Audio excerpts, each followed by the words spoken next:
Ambjent nadif għal saħħa mentali aħjar hija tema li fuqha kienet ibbażata l-idea li jsir tindif fil-bajja ta' San Tumas.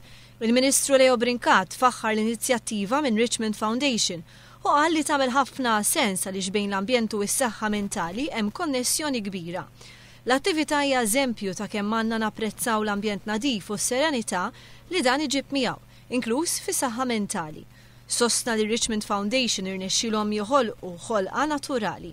Sostna li l-Gvern qiegħed hemm biex iservi dejjem għajnuna morali u inkoraġġament b'attività mhux f'sens astratt biss, imma biex kemm jista' jkun tinħoloq kuxjenza fost in-nies. Wara l-apprezzament tiegħu tal-Gvern għall-ħidma li twettaq din l-għaqda. Min-naħa tiegħu is-Sindku ta' Marsa Scala, Mario Calleja, li kien preżenti għall-attività, ingħaqad mas-sentimenti tal-Ministru u fl-istess waqt sostna li dan huwa żmien opportun li jsir tindif din iż-żona peress li ħafna huma n-nies li jżuruha matul is-sajf.